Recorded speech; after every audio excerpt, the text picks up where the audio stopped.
Justice now. All right. Now, I'm only going to have time to provide the overview of what we were sharing about the origins of woke. Okay. So I'm going to go ahead and share my screen.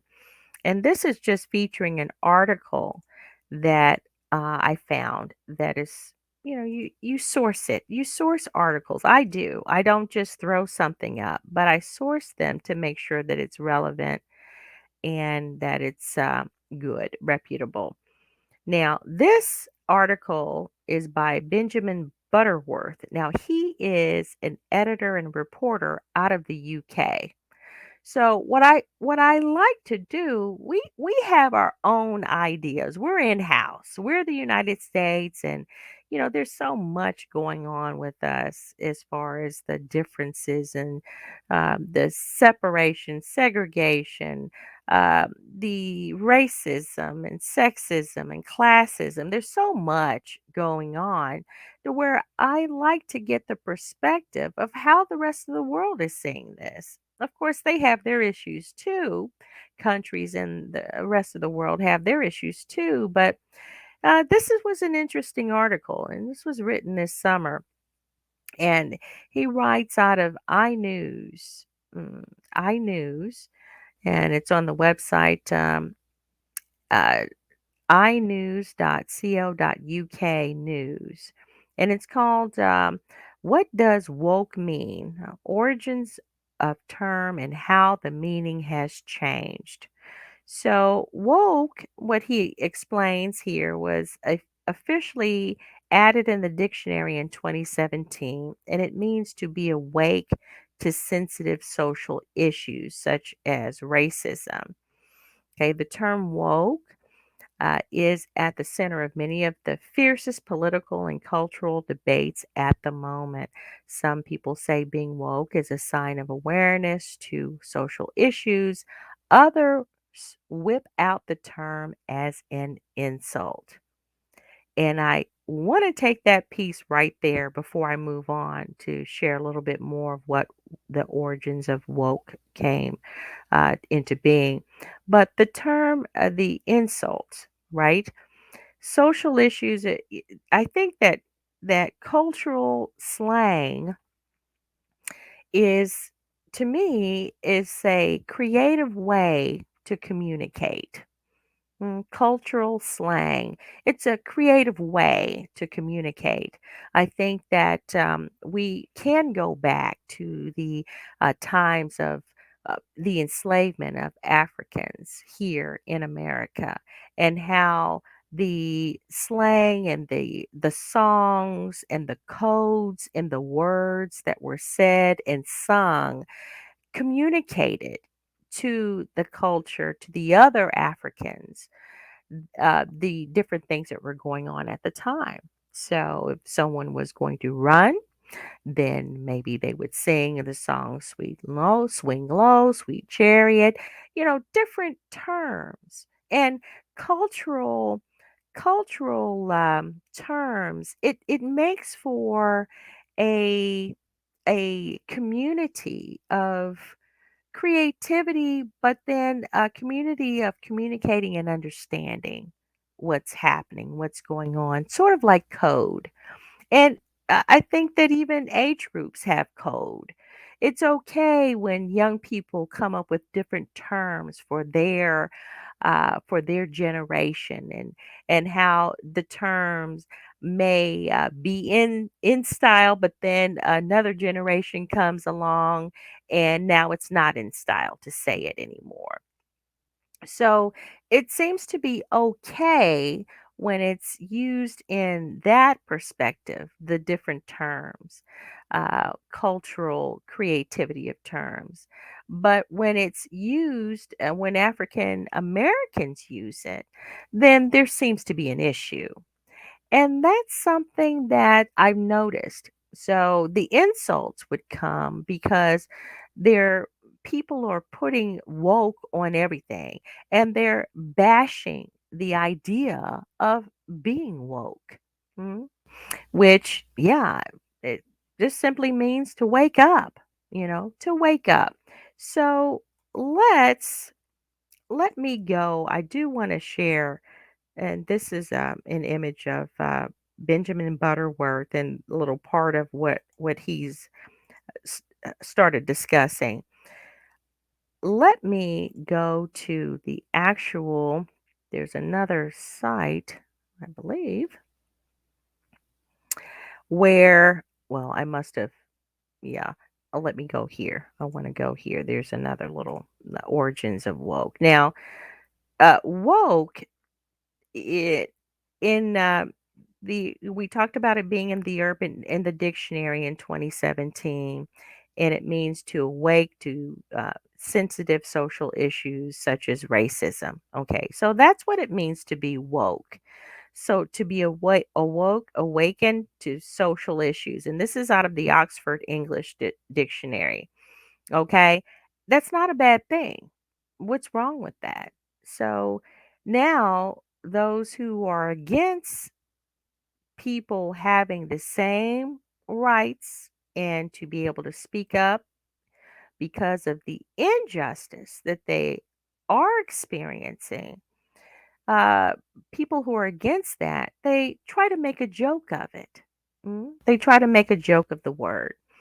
And that's what kind of gets on my nerves there. Now, what he's sharing in the article is that once upon a time, it simply meant the past participle of wake.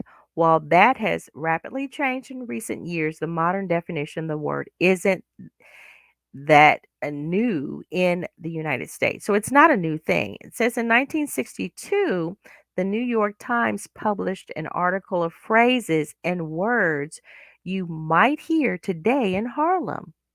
So again, that was 1962. What words or phrases would you hear in Harlem? All right, a neighborhood in the northern section of the New York City where many African Americans live. That's where Harlem is.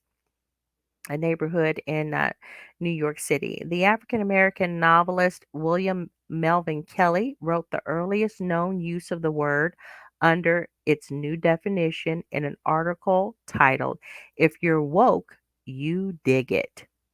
Okay.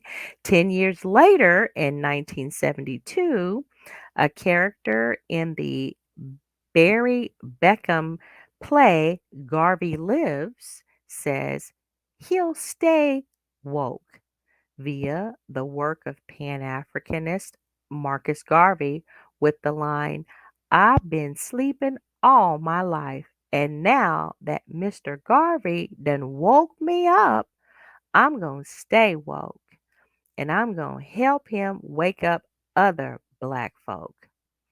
Okay, so that's in 1972.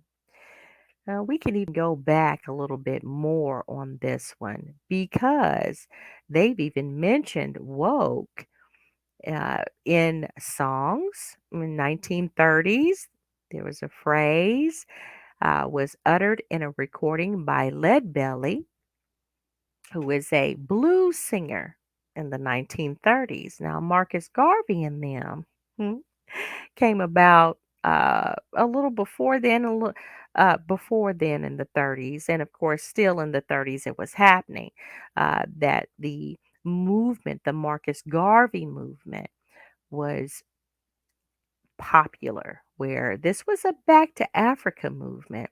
But mainly, Marcus Garvey was really trying to wake up the nation of Africans that are were in America and to bring them together to unify African Americans so that they can be socially, economically responsible and sustaining and not be victims, to move forward and fight against laws that oppressed Africans that were in America. Okay, so he had a very huge influence, and this was during a play. Now, the thing about Ebonics, which is a way to speak. And it's in African Americans, it's like Creole. It's like even people in the UK. There's the proper Queen's English, and then there's probably another language that it's more laxed in pronunciation. It's more colorful and creative. Well, that's cool because that shows the differences of and the communities and the culture of and the support and how to communicate within the culture. It's cool. So why would you try to make a joke about a word and term that wasn't for you anyway? All those who are against speaking up and being a part of the woke movement, that's not for you to even understand. So, for you to use it as a joke, for you to use it in anger and as a joke to mock it, to mean oppression and to for it to mean oppression to the sense to where it means um, liberalism. It means taking over, and then conservatives are at a disadvantage. It means giving up white privilege. No. It means, are you aware of what's happening to you? Don't be a slave and just live in mundaneness. Live on purpose. Rise up and enlighten your mind with truths and Black heritage and community so that your children and grandchildren will have a better life. That's what woke means. So don't be offended. If you're offended, I would suggest you not even use the term. No, don't even use it because it's not for you. It's for African Americans, it's for people that are aware that there's something that's not right. And we want to wake up and enlighten ourselves with truth and practice those things that will make America a better place for all Americans. All right, there we go. So that is the beginning. That is the introduction.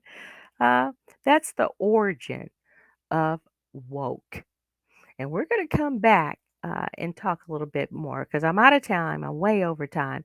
But we're going to explore what all of this communicating in a negative way and how people are agitating and wanting to start fights as opposed to uh, liberating and educating and sharing so that we can get a collective understanding and come up with solutions that are win win. Remember, Stephen Covey says, seek to understand, then to be understood.